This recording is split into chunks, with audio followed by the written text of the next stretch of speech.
One of the issues that impacts almost all Montgomery County residents is traffic, backups on the Beltway, gridlock on Rockville Pike, and so many other commuter corridors. According to the website Best Places to Live, our commute time is way above the national average.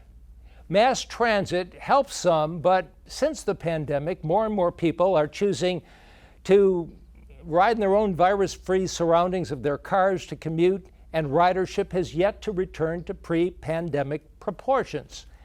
Well, there's been a lot of talk about solutions, the Purple Line, bus rapid transit, and widening roadways. So the question, can you offer anything more than talk? Mr. Riemer, we'll start with you. Thank you. Well, I'm glad you started with me because this is an area where I've been working really hard and I think delivering results for our community. First of all, there are many different transportation systems in the county and they all need to be functioning optimally. Let's start with our roads. A year ago, I worked with our governor to help move forward on a very controversial project. I recognize that it's controversial. And I don't think we can let the perfect be the enemy of the good. We have to expand capacity on the American Legion Bridge and on 270. I don't support widening the Beltway, but we need to have a functioning system to get across the bridge. It's not even only a local priority, it's a national priority. You've got to be able to get to the #1 economy in the region, or Montgomery County is going to wither on the vine. So I have been helping us move forward on that project while our executive has been obstructing. On Metro, we need Metro to be back to full service. We need the state to continue to invest in Metro so that the trains run more frequently, so that they're safe, and so our riders will come back. We've got to have a great Purple Line. The Purple Line is one of the most important transportation opportunities for our county. And we have an executive who has obstructed and even proposed single tracking, diminishing the number of trains that could service that line. We need to make walking and biking real transportation choices so that people will feel safe walking to the bus or walking from the Metro to their job. And we have not had enough emphasis on safety in Montgomery County. It's been a big priority for me. I've added significant funding in our capital budget for it. And as county executive, I'm going to keep that up. And there are some long-term opportunities we got to move forward on, like the Red Line to Germantown. We need to extend it to Germantown. MARC train should be a real commuter rail like what you see in the Northeast. So we've got to get going on the long term and on the short term on systems big and small. And when we do that, then we'll be in a much stronger position. There are two Republican candidates. As I mentioned earlier, Shelly Skolnick could not be with us. We turn to Mr. Sullivan, the other Republican candidate, Reardon Sullivan. So I'm the other Republican candidate. Well, the Republican candidate who's on our panel. Oh, there you go. How's that? There you go. Transportation is a bane to a lot of us who live here in Montgomery County. There's big ticket items and smaller items. Some of the smaller items might be getting White's Ferry open. I think we need to work together with Virginia to get White's Ferry open. I think we need to we need to build M83. We need another north-south corridor or pathway between Up County and Lower County. I believe we also need to take the money that the state is offering us and improve 270. I actually agree with Hans that we need to fix the American Legion Bridge because that is the bottleneck. Once we increase the throughput on all those the northern roads, we really need to make the American Legion Bridge more usable. We need to consider selling bonds to make 270 wider above the ICC. And again, in the Purple Line, I think the Purple Line is really an opportunity. It's in play. We need to get through the contract issues and contract negotiations and get that rolling because I do think that will open up a lot of transportation options throughout the county. David Blair? So traffic is horrible, and we've got to use every tool in the toolbox to address this. So if it's our roads, like fixing the bottleneck at American Legion Bridge has to get done. And if we think it's bad now, wait until Virginia's managed lanes. They've already started construction when they reach there. Mass transit, right? We got to get the Purple Line finished. We got to leverage the infrastructure that we have in place because these are things where we can have an immediate impact, like our ride-on bus. So ridership on ride-on was down 25% in the 10 years up until the pandemic. So it dropped 25% before the pandemic. Right? So who was asleep at the switch when that happened, right? So we've got to be reimagining our bus routes. Other cities have done this and they've seen ridership jump up. In Houston, they did this and they saw ridership on the weekends jump something like 20% and close to 10% during the week. So not only reimagine bus routes, let's make bus fares free. And they're going to do a better job leveraging technology so riders know, when the bus is going to be there and whether there's availability. So we got to leverage the infrastructure that we have in place. Even our existing roadways, we can make them more efficient. There's something called adaptive traffic signals. Now, this isn't a silver bullet. It's not going to fix all of our problems. But where there's roads, where they're not at capacity, they can make them more efficient. And so if we can do that, let's say like 355, a north-south corridor that's always congested. If we can make that more efficient, maybe we could put a dedicated lane in there for bus rapid transit or a dedicated lane for bicycles and pedestrians. So I want to leverage the infrastructure we have in place while also looking for longer-term solutions, like having a Marc station at Shady Grove, right? Those are the types of things, expanding Marc service to have midday train rides. Those are the types of things that we need to do to address the congestion that we find ourselves in. Mr. Elrich. So I'm going to start with a couple of things. First is Hans just lies repeatedly about the American Legion Bridge. I was the first person to say the governor needs to start at the American Legion Bridge. I said on the first week I was elected that if you can do this project, you start at the bridge, you see what it relieves, and then you work backward. No one does what the governor was proposing, which is start at the back of the backup and work your way toward the plug. And so I've supported this. I've applauded the governor for being willing to tackle it, but I've also criticized him for not going to the federal government, which has a boatload of money for infrastructure, and asking for the federal government for money before he dumps this on Montgomery County taxpayers and Montgomery County drivers who have to use the toll roads. Get as much money out of the federal government as you possibly can. I supported the double reversibles on 270, which was county policy and what we had been asking for. I proposed an alternative solution to the state and what to deal with the western part of the Beltway that wasn't reversibles, but also didn't involve going into the neighborhoods, which Greg Slater told me was actually what the other two companies proposed doing.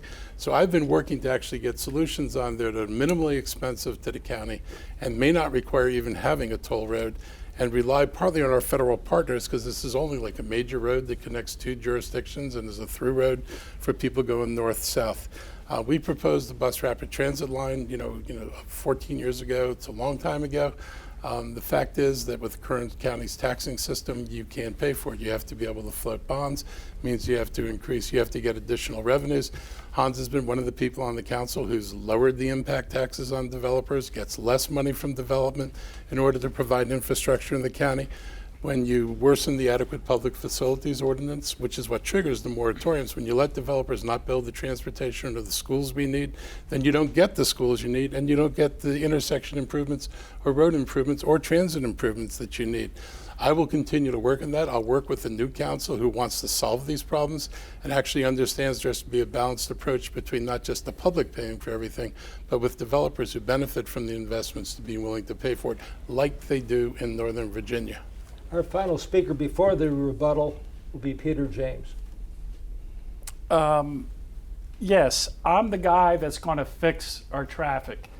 We have the second worst traffic congestion in the whole nation.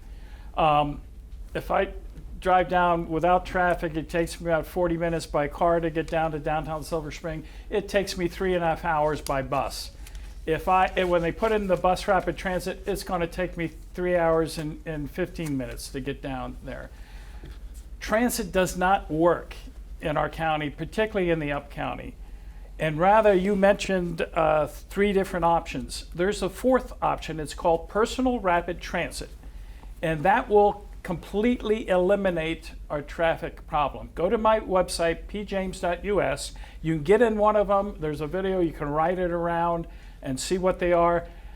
The advantage of personal rapid transit is a 4-foot wide lane on 270 would carry 5 lanes of traffic.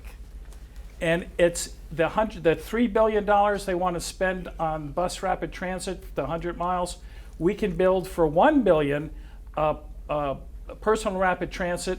It goes point to point. It's faster than cars, probably twice as fast as a car, because you don't stop. You don't stop for a light, you don't stop for traffic. It's point to point, and you don't have to make transfers. So I can take a PRT, it can go off onto Veers Mill Road and then go off down Georgia Avenue, and I can get down to downtown Silver Spring from Gaithersburg in 20 minutes. Just recently, the richest guy in Asia bought a personal rapid transit system company. He did not buy an articulating bus company. He did not buy a light or heavy rail company. He understands what really works. You need someone who understands transportation. I can give you 100 hours of every year of time back that we spend in traffic right now, each and every one of us. Do you have Thank a price tag on that? It's $1 billion for 100. It's about 10. The elevated's about 10 million per mile.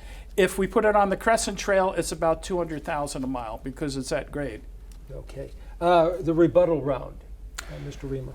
Thank you. Well, I live down county, and I know that a lot of folks down county struggle to understand why we need to focus on the 270 corridor and make it functional, because that's not the commuter route that they use. But if you live up county, I think you know, and I've got a lot of friends in Clarksburg or Gaithersburg or Germantown, and they work in Northern Virginia, and they spend a lot of time getting there. County executive's comments, he would have you believe he actually supports doing something in that corridor. But when he had a chance to get to yes with the governor, he couldn't do it. Just the opposite. He led a rally to kill the project. He made a motion at the Regional Council of Governments and killed it. It was dead. That project was dead because it had been removed from the queue for air quality analysis, which is a requirement for federal funding. So it couldn't get federal funding. It was dead. So that is your county executive. He killed the governor's project to widen the American Legion Bridge and address 270. Okay. Mr. Elrich. Hans, you sold out the negotiations. You accepted what they put on the table and said, fine. So you saddled Montgomery County with the full cost of the American Legion Bridge, and the toll rate payers, your friends in Northern Virginia, are going to wind up paying for the toll lanes. You're going to pay for an exorbitant and unnecessary expansion of 270 that could be solved by 2 reversible lanes, which our traffic people said, which Greg Slater actually said, and this could be done all the way up to Frederick. You settled for a deal that stopped the project at the ICC and left all your friends north of the IC with no road. The company has no commitment to build north of the ICC. There was no plan to build north of the ICC. There's nothing on paper that says this will happen. And that's a major problem because we're bottled up by traffic that comes down from Frederick and from my friends who also live in Clarksburg and points north. And they're going to be in a living hell until they get down south of the ICC, where maybe if they're willing to pay $20 for a one-way trip, they can get relief from it. Otherwise, regular riders are stuck in a mess. Okay. Now, I know we could go back and forth. Anybody else want in on this? If not, did you have an ox that was gored in this fight? No. He's going to talk about PRT more. Well, did you or not, Just- Mr. you- James? In other well, words, I this believe- is rebuttal. Were you mischaracterized? Well, I don't believe you were. Yeah. Okay, that's then, fine. so far, Thank you. you're naming names and going back and forth, and while there's hate, we've got to be fair and balanced. So, sir, my apologies. I know, that's fine. I mean to be very respectful. Okay. Having said that, Mr. Riemer. Thank you. So first of all, the county's major priority with the governor's project was removing the beltway through Silver Spring because everybody agreed we didn't want that in this project. And guess what? The governor agreed. The governor agreed. That was a big victory. Secondly, as far as getting this project north of 370, yes, that is going to happen, and it does need to happen at the same time. That's called phase 2. That's how the project works. It's one phase at a time, and the county does still have the opportunity to have it be continuous construction. So that is ahead of us, and we can get that done. And I do think reversible lanes will work north of 370. I absolutely think that's a good idea, but it didn't work south, and we had a choice, either a functional project moving forward or not. And I supported moving forward. County executive supported obstruction. Okay, you're both on council together, you were both colleagues, and now it appears this will be the last rebuttal. Yeah, I just want my last rebuttal on this. There is no guarantee in what was signed that anything happens north. It's just a fact. It's not there. And so we're stranded, and we're going to have another governor, and you have to hope the next governor is willing to do something north of 270. Reversible lanes actually work all the way to the western spur of the Beltway. You don't need to widen anything until you get to the western spur. On the 270 as it is, you could paint in another lane tomorrow, which is what I suggested to the state. They've already taken between Falls Road and the Spur, the curb lane, the inside lane next to the barrier. They could have done that all the way up and gained the lane overnight just by paint, just like they did in the southern part. And the same is true coming from Frederick down to the ICC. So they could get a lane at very low expense. His goal and their goal was to make this thing as painful as possible so people didn't see any solution other than what they were proposing. And you know, your proposal is going to saddle people with ridiculous tolls. That's what the studies say. And that means only people who've got a lot of money are going to be using that road, and the rest of the people are going to be stuck in these lanes that are miserable.